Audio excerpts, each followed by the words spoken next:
Good morning. This is the time and place for zoning hearing case for September 23rd, 2015. My name is Bradley Collin, and I will be conducting the hearing as a hearing officer today. We have one case scheduled, and all the relevant exhibits are posted on the panel located directly behind me. If you wish to speak, please write your name and address on one of the speaker forms. Looks something like this. It's located at the front door and submitted to staff. I would like to inform everyone that the proceedings of this hearing officer's meeting are recorded as part of the public record. Notification of this hearing was accomplished by the use of public notices, which were mailed to property owners located within 500 feet, as well as occupants on the subject property, physically posted on the site in question, and placed in the local paper. The hearing will proceed as follows. I'll read the description of the application. The case planner will make a brief overview of the case, give analysis, make a recommendation. The applicant will then be asked to come forward stating both name and address, will be asked to present the case within a 15-minute time limit. Others in support or in opposition to the application and any interested parties will then be asked to come forward to speak, again, clearly stating name and address for the record. And they'll be given a 3-minute time limit. And then lastly, if needed, the applicant will be given the opportunity to make any closing comments or rebuttals if desired, and that will be a 5-minute time limit if needed. The hearing will be closed and the case may be taken under submission or a decision may be made. The case we have today is located at 200 West Broadway. It's a variance application to allow the installation of a 648 square foot wall sign to project 20 inches from the wall to which it's attached. And there are 4 findings that are required for a variance. I'll go through them quickly. If you are able to make these 4 findings, then that helps in being able to grant the project. The first finding is that the strict application of the ordinance results in practical difficulties or unnecessary hardship inconsistent with the purposes or intent of the ordinance. Second, that there are exceptional circumstances or conditions applicable to the property involved or to the intended use or development of the property that do not apply generally to other properties in the same zone or neighborhood. Third, that the granting of the variance will not be materially detrimental to the public welfare or injurious to the property or improvements in such zone or neighborhood in which the property is located. And fourth, the granting of the variance will not be contrary to the objectives of the ordinance. If the evidence presented in the application at today's hearing meets the criteria just described, the hearing officer can either approve, impose conditions for approval on the case in question. If the findings of fact are not evident, then the case or request will be denied. This time I'd like to ask our case planner, Mr. Kiesel, to give us his presentation. All right. Good morning, Mr. Collins. The applicant is requesting approval of a variance to install a wall sign at the former Nordstrom building at the Glendale Galleria. Property is located in the DSP, the Downtown Specific Plan Zone. The proposed sign will be for a Dick's Sporting Goods store that's currently moving into that tenant space. Approval of a variance is requested because the proposed wall sign is larger and projects further from the wall than what would otherwise be allowed in our zoning code. The existing building where the sign is proposed would allow a 262 square foot wall sign, and the sign is proposed to be just under 650 square feet at 648 square feet. The zoning code allows a wall sign to project not more than 10 inches from the wall on which it's attached, and the proposed sign will project about 20 inches from the wall. And I think, as you mentioned, the project is located at 200 West Broadway. 4 findings of fact need to be made in order to grant the variance. Staff does believe that the findings can be made and recommends approval of the variance. The intent of the sign code is to create a more attractive business climate, enhance and protect the physical appearance of the community, and to encourage the most appropriate use of land, among other intents of the sign code. The subject site is located in downtown Glendale, which is the commercial hub of the city, at the Glendale Galleria, which is a major regional shopping center. Dick's Sporting Goods will be one of the major tenants. Other major tenants at the Galleria, including Macy's, JCPenney's, Targets, and Bloomingdale's, all have large signs. The size of the subject sign is due to the large plain green field on which the copy sits. If you look at the drawings in back of you, the copy Dick's Sporting Goods is located in front of a large green field. Our sign code defines the large green field as part of the sign, but the copy is really actually much smaller than the whole sign. It's about 190 square feet in area, not the 640 that is advertised. The large green field is included by definition in the area of the sign, but it has really no symbols, pictures, or lettering other than the wording of the store's name. The Glendale Galleria is designed in a brutalist style, and at the location where the sign is proposed is 3 stories in height and approximately 72 feet in height. Commercial sign regulations were developed with standard commercial centers in mind. By that I mean pedestrian shopping streets like Honolulu Avenue, or just automobile-oriented commercial streets, the standard strip malls. The Galleria is unique and an entity for which the city sign regulations really were not designed. Wall sign regulations only account for building frontage and not building height.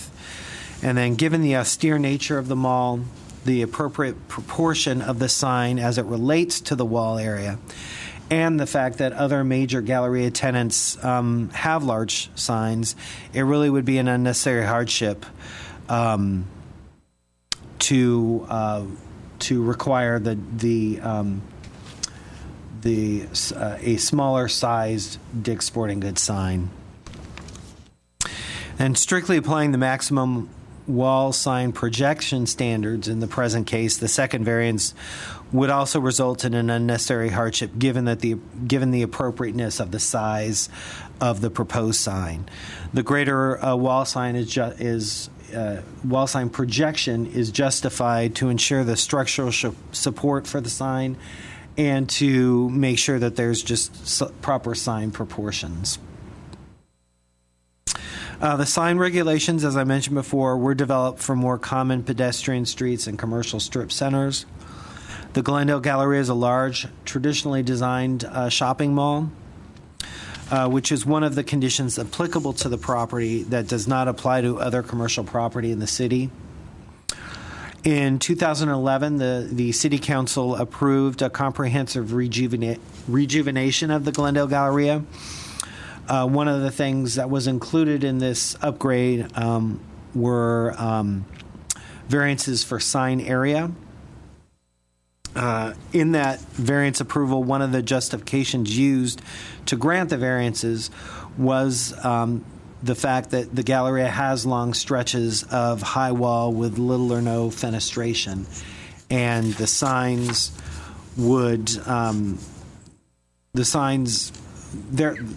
those large walls would provide the appropriate visual context for larger signs. The proposed wall sign will be located on a facade which typifies the Galleria design. The curve where the Dick sign is proposed is large, high, unarticulated, very, very typical of the design of the Galleria. The Glendale Galleria is also located in what is called an advertising signage overlay zone, which is in an area that allows for very large signs, as well as off-site advertising and animation. While the proposed wall sign is an accessory wall sign without animation, the subject site's location in an area where there are many other large signs is another exceptional circumstance of this site. And then, similar to the last finding for a sign projection from the wall, given that this finding can be made to allow the proposed wall sign in excess of the maximum sign area, it follows that this finding can be made with regard to the sign projection variance.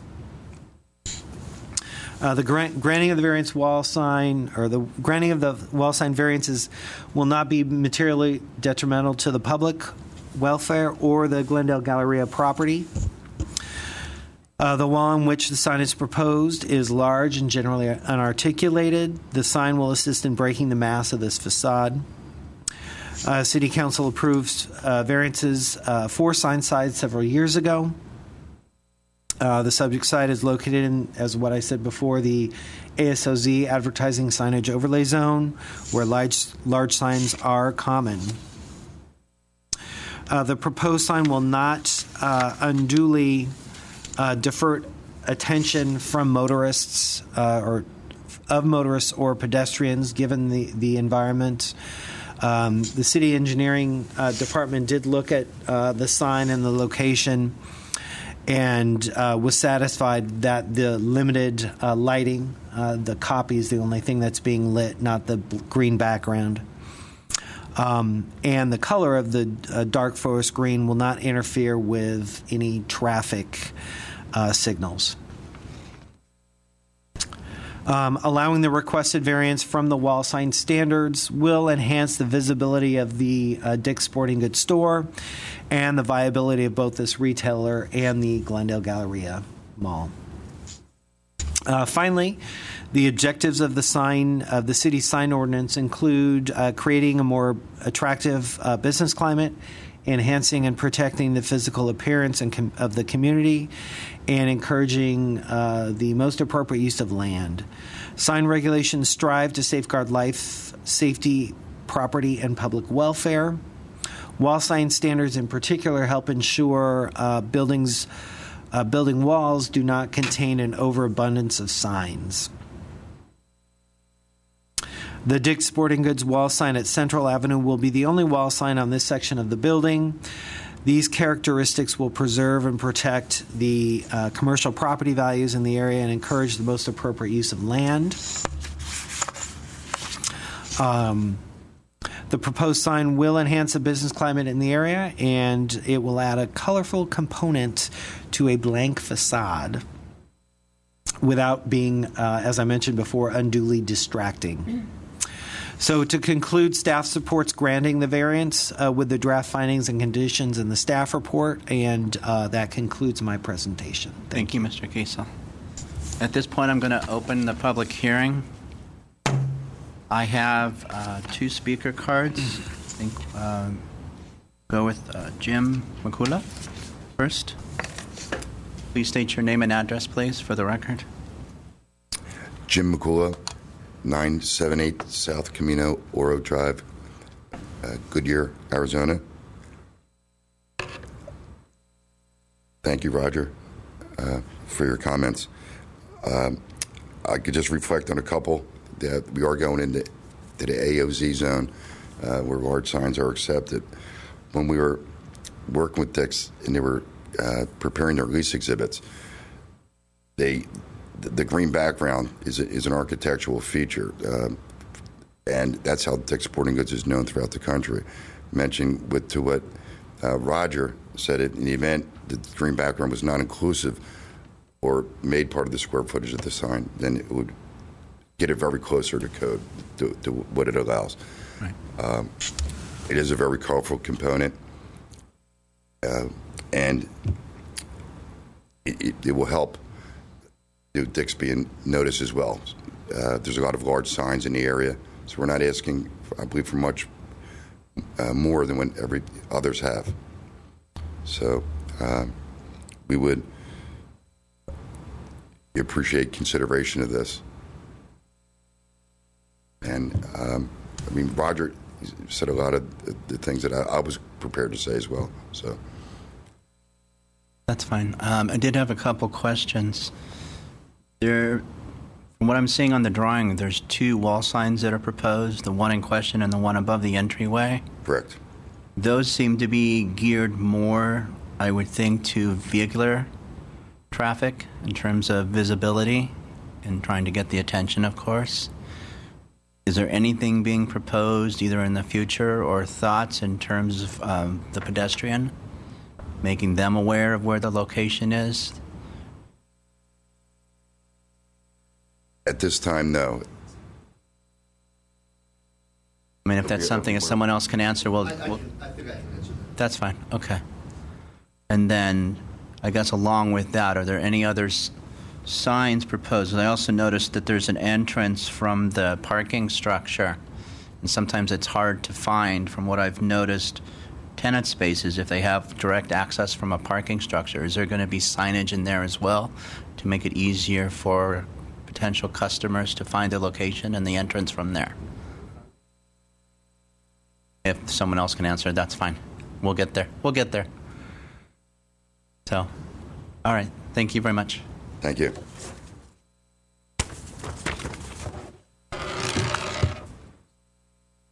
The next speaker card I have is for Rick Lemo. Yes. Again, Good. please state name and address for the record. Rick Lemo, and I actually live in Thousand Oaks, but I'm representing Caruso Affiliated and speaking on behalf of the Downtown Glendale Association here in Glendale. First and foremost, to answer your questions, there will be a sign on the bridge inside the garage, somewhat of a directional sign. The second sign you talked about being proposed is actually inside the threshold. And we would hope to come back in the future and get approval possibly of a blade sign geared solely to pedestrians. And I'm here not only to let you know how important this is, but there is a community benefit to this particular tenant as well. Just about 15, 16 months ago, Dick's Sporting Goods launched an initiative that will really make a big deal here in Glendale as well. They have a $25 million philanthropy effort to support youth teams and cut the cost of, if you've had any kids, as I have, by the time you get done paying for the soccer gear, it's time for the next sport and the next sport and the next sport. And this allows other people to participate. So I believe there's a good community benefit here for us as well. From a standpoint of the Downtown Glendale Association, while it was necessary for the building to be vacant while Nordstrom relocated and all, it is vital to the Downtown Glendale Association that we promote business and a pedestrian-friendly atmosphere. Empty buildings don't do that. Buildings that aren't signed right don't do that. Last but not least, there are larger signs that are animated in the area, as you've pointed out. And so this really is a great directional sign for this. And it was positioned on the building and cut back significantly from what was approved. And I think, as Senior Planner Kiesel said, the actual square footage of the verbiage is significantly less. The green background, I think, actually adds to what was a more stark building there.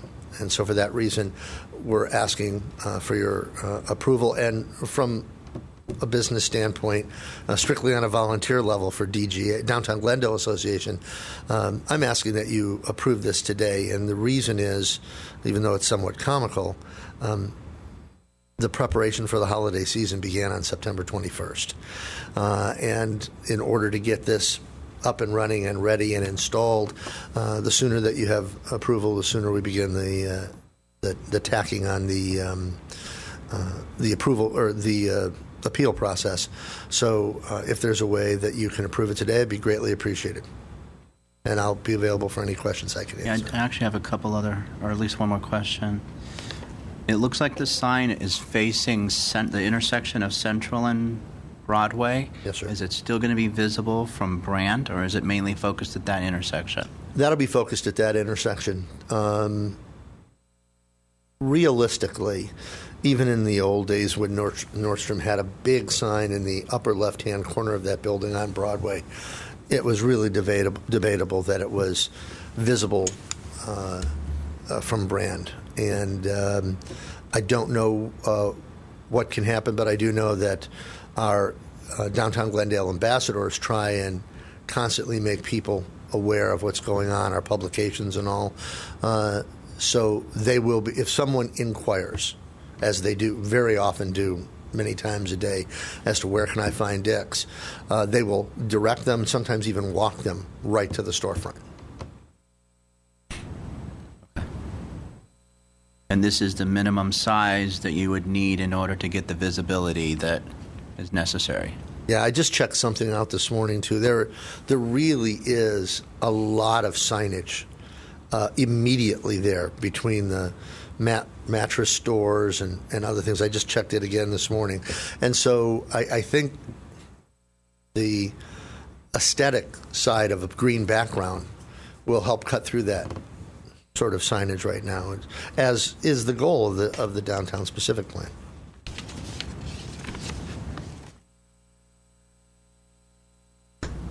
And are these channel letters that are attached to the green background? Yes. Okay. And the reason for the 20 inches away from the building is merely a structural? I think that you have structural to be able to light it properly. Yes, the green background. You want to come back? Fabrication of the green background, and then the depth of the individual letters to illuminate them correctly. So you're taking it from the green background, the back of it, to the face of the letter itself, correct? No, I'm taking it from the wall to the edge of the Back of the sign. lettering, Right. to the far edge of the lettering. And when I spoke to your coworker on the phone, based on the size of the sign, the structural support and was one reason why it was 20 inches. The other reason why, because it's a large sign, proportionally, you want to make all the proportions work, and so to have a large size sign, you also need the thickness, or else It sounds like it's more of a structural. it's than I would structural, think but it's anything else, both. and probably because of the necessary lighting behind it. It's internally illuminated, correct? Just Correct. the letters themselves. There's no lights being proposed on the outside of the building or anything like that. No. Okay. All right. There's also a curvature to that building, which contributes as well. And Yeah. it's going to wrap around. The sign is going to curve Curve, to that's with correct. the Curve. building. Okay. I don't have any other questions. Thank you. Thank you. Actually, one last question. I'm sorry, Mr. Lema. Yes, sir. Do you understand and agree to the conditions approval as recommended by staff? Yes, sir. Thank you. Thank you. At this point, I'm going to close the public hearing. Based on the findings recommended by staff, the facts and information presented at the hearing, and other input from the departments like traffic, I'm going to approve this project based off the conditions outlined in the staff report and the findings. So after the hearing, the decision will be prepared in writing and will be in the form of a letter sent to the applicant and all persons who responded to the public notice, either by speaking at this hearing or by submitting written responses and provided their name and mailing address. The date of the decision will be the date appearing on the letter. In regards to appeals, under the appeal provisions of Title 30, Chapter 30.62 of the Glendale Municipal Code, the decision may be appealed to the Planning Commission within 15 days of the date of the decision. Anyone wishing to appeal may obtain forms and brochures on procedures from Building and Safety Section, Permit Service Center, located in room 101 of this same floor. And the hearing is now officially closed. I want to thank everybody for coming out. It is 10 o'clock on September 23rd. Thank you all.